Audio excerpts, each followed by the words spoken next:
Rabbil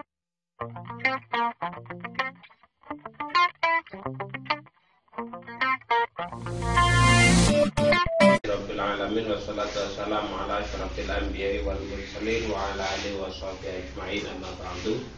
Alhamdulillah pemirsa, sampai saat ini kita masih diberikan karunia oleh Allah nikmat sehat, nikmat sempat, sehingga kita bisa melanjutkan kembali pengajian kita, yaitu pengajian kitab Safinatun Najah. Baik, langsung saja kita lanjutkan pengajian pada pertemuan kali ini, yang mana kemarin kita sudah membahas tentang alamatul bulugh atau ciri-ciri orang baligh. Imam Nawawi mendahulukan menjelaskan tentang ciri-ciri orang yang baligh karena beliau beralasan bahwasanya karena orang yang terbebani hukum agama itu ketika mereka sudah mencapai usia baligh. Jadi seperti yang kemarin saya katakan bahwasanya hukum taklif atau hukumnya wajibnya sholat, wajibnya zakat itu hanya diperuntukkan bagi orang yang sudah mencapai mukallaf. Jadi orang yang mukallaf. Orang mukallaf itu adalah orang yang memiliki akal dan baligh. Maka mau tidak diperuntukkan bagi orang yang masih bayi, ataupun diperuntukkan bagi mereka yang masih belum cukup umur.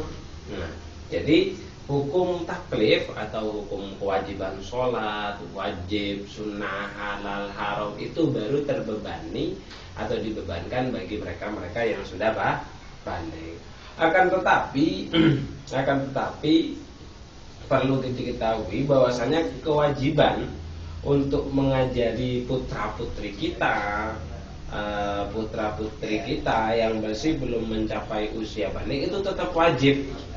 Jadi wajib kifayah apabila mereka itu sudah mencapai usia 7 tahun.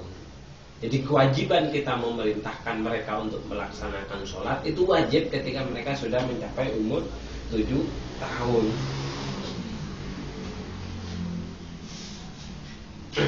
Gitu. Cuman kalau di bawah umur 10 tahun itu hukumnya sunnah, mengajari mereka puasa, mengajari mereka sholat itu hukumnya sunnah. Kalau sudah 7 tahun itu memerintahkannya kita itu hukumnya wajib. Mereka melaksanakan atau tidak itu masih belum. Kemudian ketika usia anak kita itu sudah mencapai umur 12 tahun, kita wajib memerintahnya juga memberikan pukulan sedikit yang sifatnya itu tidak menyakitkan. Artinya sifatnya itu adalah pendidikan. Jadi boleh dipukul tapi sifatnya pendidikan. Jadi pukulan itu tidak boleh terlalu keras yang sampai membuat anak itu sangat sakit, tapi cukup pukulan-pukulan yang sifatnya pendidikan. Itu kalau sudah berumur 12 tahun. Begitu juga bagi seorang pengajar. Bagi seorang pengajar itu juga wajib juga diperintahkan untuk memukul muridnya apabila dia sudah mencapai umur 12 tahun dengan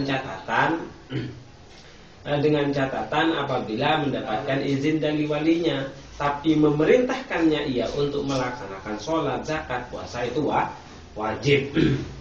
Begitu juga bagi seorang istri itu tidak apa-apa. Bagi seorang istri mau memukul putranya itu tidak boleh kalau tidak diizinkan oleh suami. Jadi istri mau memukul putranya sendiri itu tidak boleh apabila tidak mendapatkan izin dari suami. Tapi memerintahkannya istri itu tetap wajib hukumnya. Nah, untuk pendidikan mereka itu semuanya hukumnya itu wajib. Tapi wajib kifayah. Artinya yang penting salah satu dari entah istri, entah suami yang memerintahkan untuk mereka belajar, untuk mengajari mereka itu sudah gugur. Nah, itu wajib fardu kifayah. Kalau sama sekali tidak ada yang memperhatikan dalam urusan pendidikannya, maka kita akan mendapatkan dosa secara keseluruhan. Jadi wajib hukumnya mengajari mereka. Kalaupun memang butuh biaya, tetap harus dibiayai. Pertama, kalau memang ada itu menggunakan biaya mereka sendiri. Apabila mereka tidak punya biaya, maka wajib dikeluarkan atau diambilkan dari biayanya itu diambilkan dari uang orang tuanya, baik ibunya ataupun ayahnya. Kalau tidak ada, maka itu bisa diambilkan dari baitul mal atau kas negara. Kalau ternyata kas negara itu juga tidak ada, maka wajib juga diambilkan, boleh diambilkan dari atau wajib diambilkan dari agniyaul muslimin, orang kayanya orang muslim yang kaya itu boleh dimintakan uangnya. Jadi minta datang ke orang yang kaya untuk biaya anaknya, tidak apa-apa, halal dan sah itu hukumnya. Itu jadi rentetan untuk kewajiban fardu secara kifayah itu seperti itu.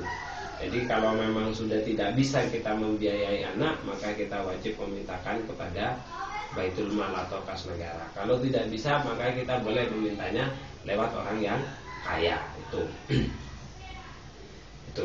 Karena memang semuanya itu tidak ada hukum sholat, zakat, puasa, haji itu semuanya wajib dilaksanakan. Begitu juga sholat. Bahkan sholat tidak ada uzur untuk bisa melaksanakan sholat, atau tidak ada uzur untuk tidak melaksanakan sholat kecuali 3 hal. Begitu juga puasa, tidak ada uzur untuk tidak melaksanakan puasa kecuali mereka yang sudah memenuhi syarat. Kalau sholat itu sama sekali tidak ada uzur kecuali 3 hal. Karena 3 hal ini adalah orang itu tidak akan pernah mendapatkan hukum. Artinya mereka akan dibebaskan dari hukum sesuai dengan hadis Nabi yang diriwayatkan oleh Abu Dawud dan Imam Tirmidzi yang berkata, rufi'al qalam, qala sallallahu alaihi wasallam, rufi'al qalam an thalathatin. Jadi orang terbebas terbebas dari hukum Allah itu 3. Jadi 3 orang yang terbebas dari hukum Allah. Itu yang pertama adalah an-naim hatta yastaiqir.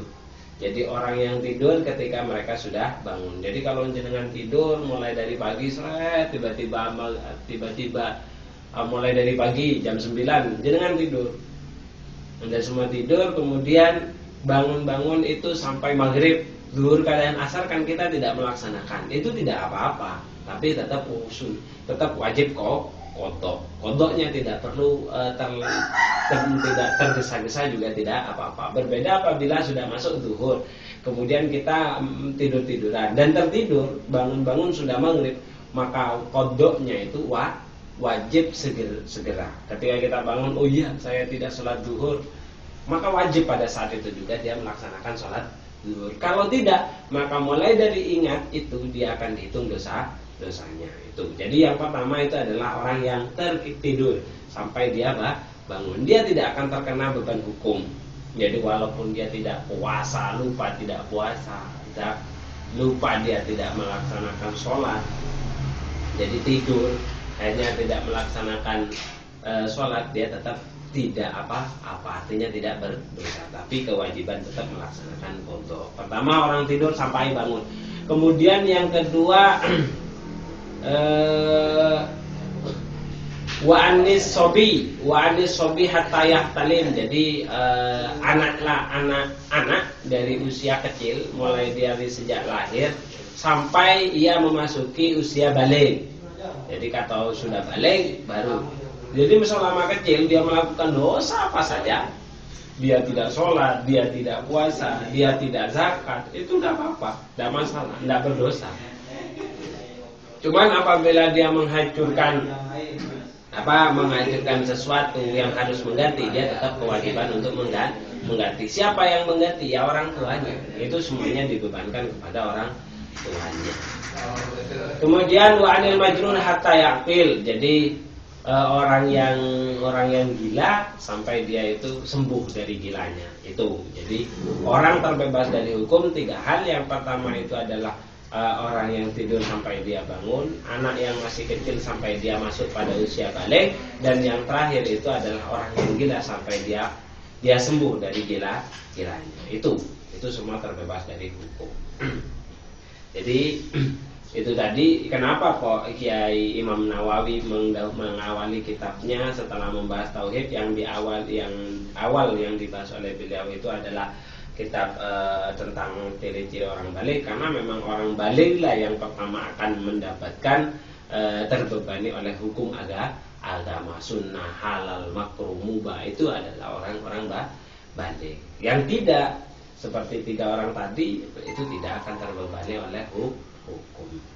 Baik, sekarang kita lanjutkan saja pada pembahasan tentang tata cara melaksanakan sesuci menggunakan batu. Waqad qala al-musannifu rahimahumullahu ta'ala wa nafa'ana bihi wa bi ulumihi fid dharain amin. Faslun syurutu ijza'il hajar samaniyatun, utawi iki kuna faslun sewiji. Syurutu ijza'il hajari utawi syarat cukupe watu iku samaniyatun ana 8. Jadi ini menjelaskan syarat yang baru, syaratnya apabila kita mau bersesuci, apabila kita mau bersesuci menggunakan batu. Jadi syarat bersesuci menggunakan batu. Syarat batunya itu ada 8. Yang pertama ayyakuna bisalasati ahjarin.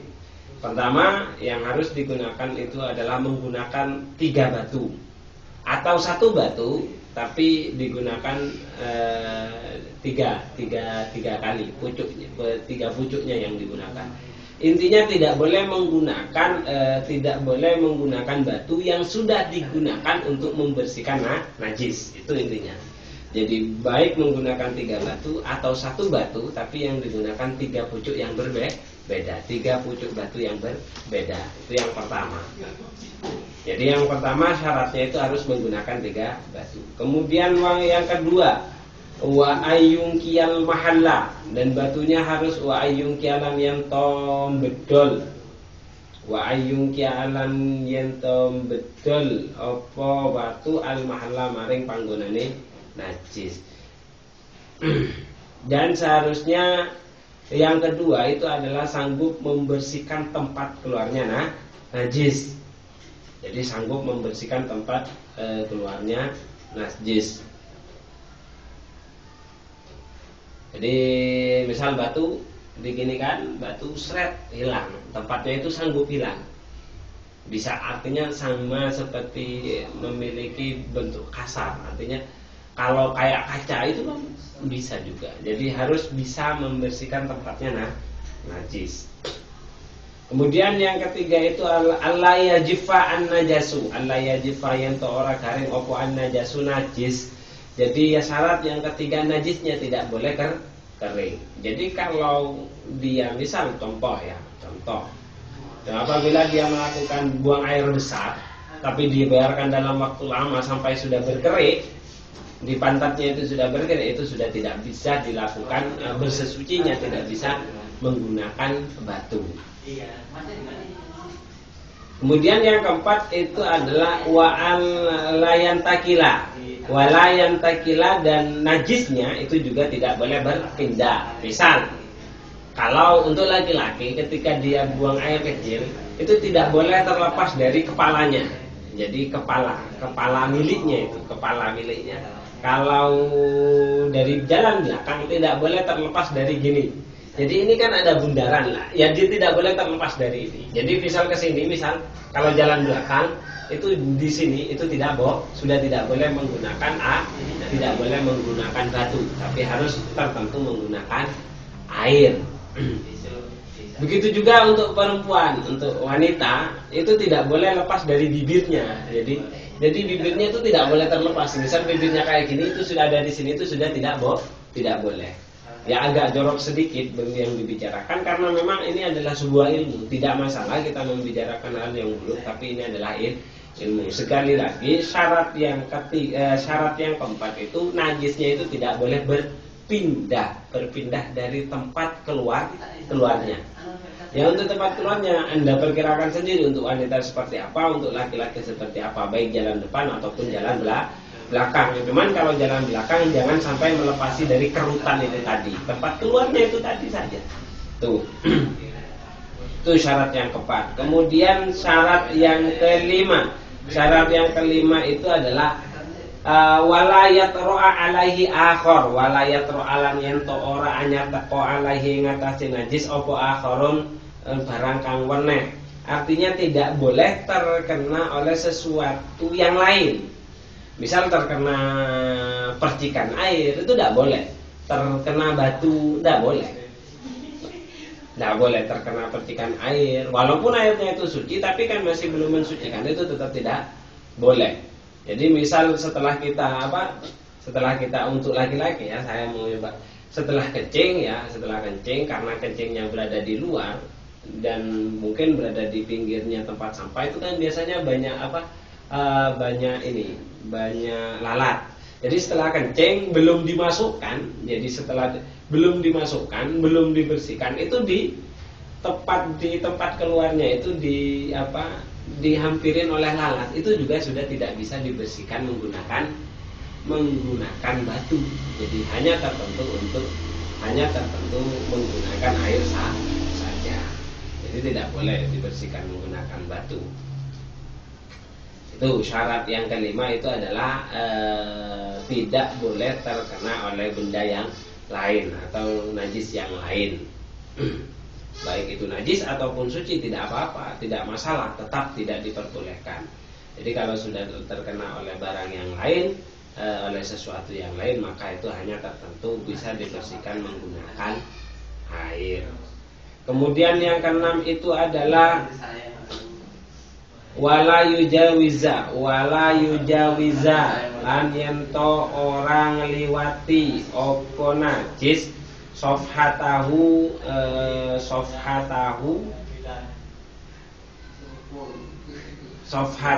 maksudnya itu adalah sofhatahu maring pinggire dubure man.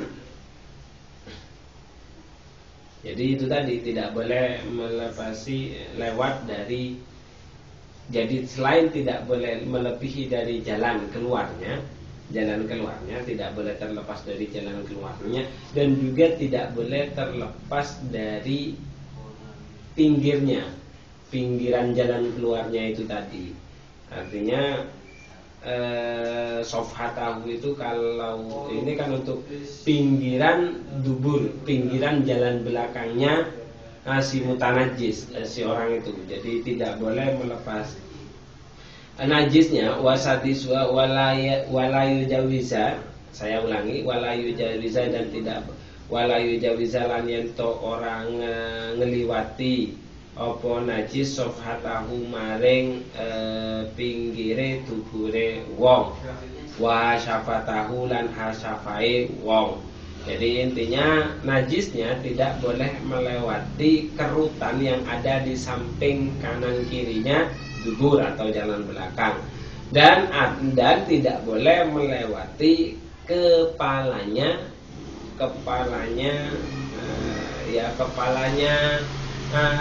alatnya laki-laki, itu tidak boleh. Terus kemudian yang ketujuh wala yusibahu maun, yang nomor 7 itu juga tidak boleh terkena air, kecuali air yang bisa mensucikan, itu tidak boleh. Jadi cuman kena percikan air saja itu tidak boleh. Jadi kalau sudah terkena percikan air, ketika Anda sudah buang air besar atau buang air kecil, kok ada air yang menetes terus kena tempat jalan keluarnya kotoran, itu sudah tidak bisa dibersihkan menggunakan batu.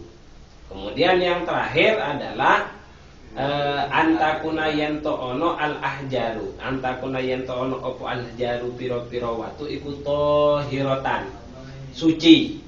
Jadi syarat yang ke-8 itu adalah batunya itu harus suci. Sekali lagi, syarat-syarat yang di atas itu bukan maksudnya itu harus menggunakan batu-batu yang kita tahu, enggak. Kalau dulu menggunakan itu atau sesuatu yang sama memiliki sifat seperti itu. Intinya batunya ini syaratnya batu ya, syaratnya batu. Itu kan tadi syaratnya berkenaan dengan najisnya, tempat keluarnya, kan seperti itu. Syaratnya yang bisa digunakan itu batunya itu seperti apa? Pertama harus suci, ya suci. Jadi walaupun bukan batu, yang penting barang suci, tidak masalah. Syarat pertama itu harus suci. Yang kedua itu adalah ayakuna, yang kedua itu adalah jamidan. Dia padat, merupakan benda padat. Lawannya padat itu bukan benda cair. Jadi walaupun kayak kain, dia tergolong kategori padat. Itu. Jadi tidak harus tisu, itu juga tergolong benda padat. Karena padat di sini itu adalah lawannya benda cair. Dan yang ketiga itu adalah ghairu muhtaram, bukan sesuatu yang dimuliakan oleh syariat. Apa yang dimuliakan oleh syariat? Makanan manusia. Itu adalah sesuatu yang dimuliakan oleh syariat. Misal ada roti kalian kuat ya, jadi jamidan itu kuat itu tidak ini lah. Jadi syaratnya itu syarat tidak dimuliakan oleh syariat, tidak dimuliakan oleh syariat itu bukan sesuatu yang misal roti itu dimuliakan, atau makanan manusia kan roti, atau makanan jin seperti tulang itu tidak boleh digunakan. Jadi syaratnya yang dimaksud syarat batu itu adanya kita bisa mengiaskan kepada 3 syarat ini.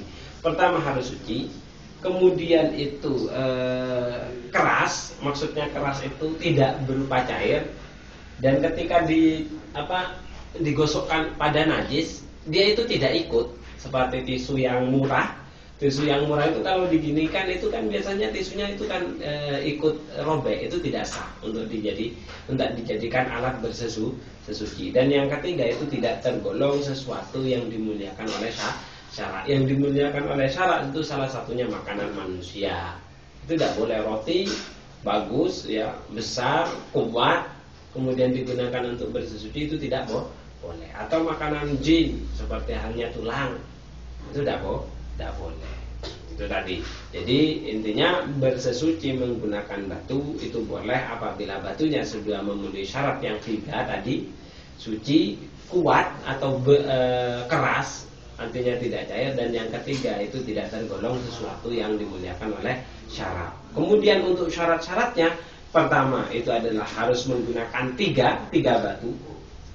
Yang kedua itu adalah menggunakan 3 batu. Yang kedua itu adalah batunya bisa membersihkan, bisa digunakan untuk membersihkan. Artinya batunya itu bisa digunakan untuk membersihkan. Jadi kalau kayak kalau kayak besi itu kan dia tidak punya daya serap, tidak sanggup membersihkan, dia hanya bisa mengerik. Itu tidak apa-apa, yang penting dia bisa membersihkan. Yang tidak bisa membersihkan itu seperti ini, seperti sesuatu yang sifatnya lembek, itu kan tidak bisa digunakan untuk membersihkan. Terus yang ketiga, jadi pertama itu harus 3 batu, yang kedua itu harus bisa membersihkan tempatnya najis, yang ketiga itu najisnya tidak boleh kering, yang keempat itu najisnya tidak berpindah, yang kelima itu adalah tidak terkena najisnya, tidak terkena oleh sesuatu yang lain, yang keenam najisnya tidak melewati bundarannya jalan belakang ataupun tidak melewati kepalanya jalan depan. Gampangnya seperti itu. Jalan depan, ngerti maksudnya ya. Yang ketujuh itu adalah tidak terkena oleh air, tidak terkena oleh air. Kemudian yang ke-8 itu adalah batunya itu harus suci. Ditambah dengan syarat batu, yang pertama batunya itu harus suci. Selain batunya itu harus suci, batunya itu harus kuat, juga batunya harus tidak tergolong sesuatu yang dimuliakan oleh syarat itu. Jadi itu baru kita bisa menggunakan bersesuci menggunakan alat tadi. Jadi ketika misal kita perjalanan di dalam perjalanan menuju lewat menggunakan menggunakan kapal, itu kan tidak boleh menggunakan air. Boleh kita menggunakan batu. Syaratnya batu seperti tadi. Tapi harus berhati-hati ketika buang air besar ataupun buang air kecil, karena ada syaratnya buang air besar najisnya itu tidak boleh melewati tempat keluarnya ataupun tempat sekitarnya itu. Tuh. Baik, itu saja yang bisa saya jelaskan untuk pertemuan kali ini. Semoga yang kita bahas yaitu tentang syarat-syarat bersesuci menggunakan batu itu bisa membantu kita. Tapi yang biasanya kita sudah menggunakan air karena memang air itu sudah mudah. Tapi sekali lagi yang sunnah, jadi yang sunnah itu adalah apabila kita sudah buang air kecil ataupun air besar, apabila kita bersesuci menggunakan air, maka yang disunahkan itu mendahulukan membersihkan jalan depan, baru kemudian membersihkan jalan belakang. Tapi kalau menggunakan batu itu sebaliknya. Kalau kita menggunakan batu itu disunahkan membersihkan jalan belakang dulu, baru membersihkan jalan depan. Kalau menggunakan air itu disunahkan membersihkan jalan depan dulu, baru membersihkan jalan belakang. Tuh. Kalau menggunakan dua-duanya, berarti yang didahulukan itu adalah menggunakan batu, baru dilanjutkan dengan menggunakan air. Ya sama, tetap seperti tadi tata cara. Itu saja yang bisa saya sampaikan pada kesempatan kali ini. Semoga bermanfaat dan dijadikan sebagai amal akhirah oleh Allah Subhanahu wa taala. Kita akhiri dengan pembacaan suratul Fatihah. Al-Fatihah.